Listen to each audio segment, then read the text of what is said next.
Series হাতছাড়া হয়েছে আগে টিম টাইগার্স একটা সান্ত্বনার খোঁজে। আফগানদের বিপক্ষে মিরাজরা কি একটা জয় নিয়ে ফিরতে পারবে নাকি দেশে ফিরবে খালি হাতে? রিশাদ হোসেন বলছেন শেষ ম্যাচটা বাংলাদেশ যে করেই হোক জিতে যায়। ওয়েস্ট ইন্ডিজের বিপক্ষে সিরিজের আত্মবিশ্বাস খুঁজে পেতে আবুধাবি থেকে নাহিয়ান বিন জসিমের রিপোর্ট।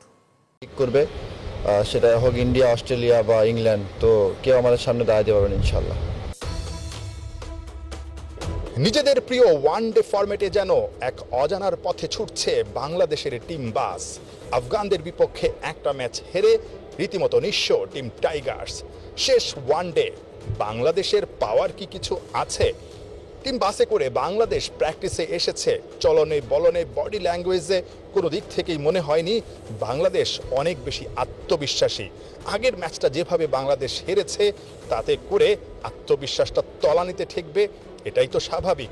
তারপরও টাইগাররা চায় শেষ ম্যাচটা অন্তত জিতে এই সফরটা শেষ করতে, কারণ দেশে ফিরলেই ওয়েস্ট ইন্ডিজের বিপক্ষে ওয়ানডে সিরিজ, এবং সেই ওয়ানডে সিরিজে বাংলাদেশকে ভালো করতেই হবে, যার রসদটা টাইগাররা এই আবুধাবির জায়েদ ক্রিকেট স্টেডিয়াম থেকে নিয়ে যেতে চায়।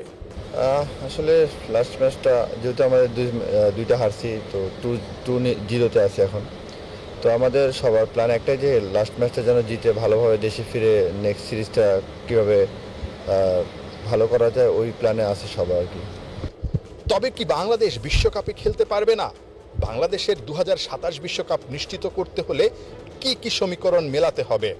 বাংলাদেশের 2027 বিশ্বকাপে সরাসরি খেলার স্বপ্ন কি ক্ষীণ হয়ে আসছে? এরকম নানান হেডলাইন্স, নানান শিরোনাম গত কয়েকদিনে পত্রিকা, টেলিভিশন, অনলাইন সবখানেই কিন্তু ভাসছিল। একটাই কারণ, নিজেদের প্রিয় ফরম্যাটে বাংলাদেশ রীতিমতো ধুঁকছে। আর এভাবে চলতে থাকলে বাংলাদেশ কি শেষ পর্যন্ত আসলেই 2027 বিশ্বকাপ খেলতে পারবে? এই খবরগুলো বিসিবিকে চরমভাবে নাড়া দিয়েছে, যার কারণে তারা একটা প্রেস রিলিজ দিয়েছে এবং স্পষ্টভাবে বলে দিয়েছে বাংলাদেশের এখনও অনেক সময় আছে, অনেক সুযোগ আছে। আফগানিস্তানের বিপক্ষে শেষ ওডিআই সহ বাংলাদেশ এখন পর্যন্ত আরও 24টা ম্যাচ খেলার সুযোগ পাচ্ছে। Opponent Australia, India, West Indies, এরকম অনেক শক্তিশালী দলের বিপক্ষে বাংলাদেশকে খেলতে হবে। কিন্তু যে ধরনের পারফরমেন্স, বিসিবি আত্মবিশ্বাসী হলেও ভক্ত সমর্থকরা কিন্তু খুব বেশি স্বপ্ন দেখতে পারছেন না। ঠিক এই জায়গাটায় রিশাদ হোসেন কিন্তু নিজেদের স্বপ্নের কথা বলেছেন। বাংলাদেশ একটা জয়ের খোঁজে, মোমেন্টামের খোঁজে। বাংলাদেশ যদি ছন্দে ফিরতে পারে, এই দলটা নাকি বিশ্বের বাঘা বাঘা দলকেও হারিয়ে দিতে পারে। রিশাদ একটু সময় চেয়েছেন। আমরা ডিরেক্টলি ওয়ার্ল্ড কাপ খেলবো ইনশাল্লাহ।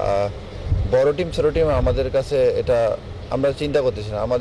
আমি যেটা বললাম যে আমাদের ব্যাটিং, বোলিং, ফিল্ডিং যেদিন ক্লিক করবে সেটা হোক ইন্ডিয়া, অস্ট্রেলিয়া বা ইংল্যান্ড, তো কেউ আমাদের সামনে দাঁড়াতে পারবেন ইনশাল্লাহ। এই সময়টা একটু সবাই সাপোর্ট এবং সবার যদি বিশ্বাস থাকে, তো আমরা ইনশাল্লাহ বেটার